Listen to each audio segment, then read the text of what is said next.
श्री अत्रि जी, ये भी महर्षि मरीचि की भांति ब्रह्मा जी के मानस पुत्र और प्रजापति हैं। ये दक्षिण दिशा में रहते हैं। इनकी पत्नी अनसुआ भगवत अवतार कपिल की भागिनी है तथा कर्दम ऋषि प्रजापति के पत्नी देवहूति के गर्भ से पैदा हुई है। जैसे महर्षि अत्रि अपने नाम के अनुसार त्रिगुणातीत थे, वैसे ही अनसुया भी असुरा रहित थी। इन दंपति को जब ब्रह्मा ने आज्ञा की कि सृष्टि करो, तब इन्होंने सृष्टि करने के पहले तपस्या करने का विचार किया और बड़ी घोर तपस्या की। इनके तप का लक्ष्य संतान उत्पादन नहीं था, बल्कि इन्हीं आंखों से भगवान का दर्शन प्राप्त करना था। इनकी श्रद्धापूर्वक दीर्घ काल की निरंतर साधना और प्रेम से आकृष्ट होकर ब्रह्मा विष्णु महेश तीनों ही देवता प्रत्यक्ष उपस्थित हुए। उस समय ये दोनों उनके चिंतन में इस प्रकार तल्लीन थे कि उनसे आने का पता ही नहीं चला।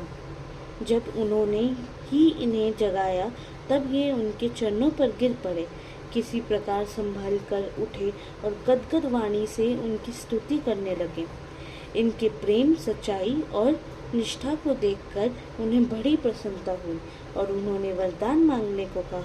इन दंपति ने मन में अब संसारी सुख की इच्छा तो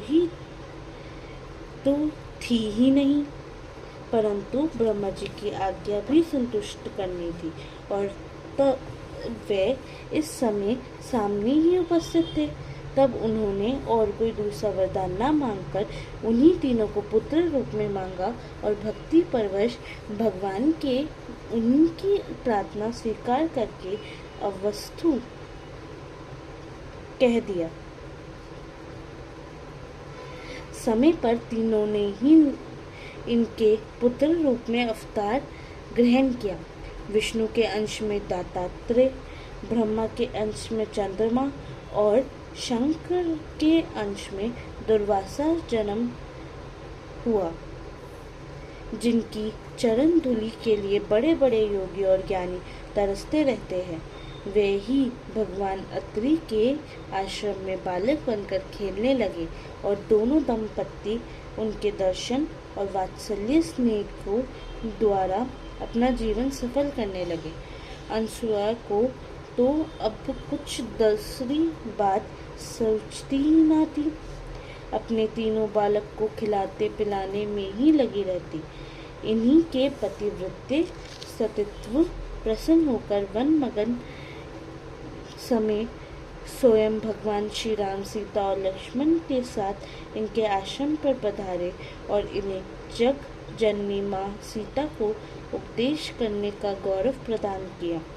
कहीं कहीं ऐसी कथा भी आती है, महर्षि अत्रि ब्रह्मा के नेत्र से प्रकट हुए थे और अनसुया दक्ष प्रजापति की कन्या थी।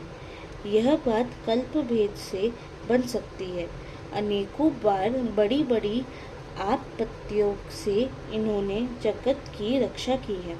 पुराणों में ऐसी कथा आती है कि एक बार राहु ने अपनी पुरानी शत्रुता के कारण सूर्य पर आक्रमण किया और सूर्य अपने स्थान से च्युत हो गए, गिर पड़े। उस समय महर्षि अत्रि के तपोबल और शुभ संकल्प से उनकी रक्षा हुई तथा जगत जीवन अन्य प्रकाश से शून्य होते होते बच गया।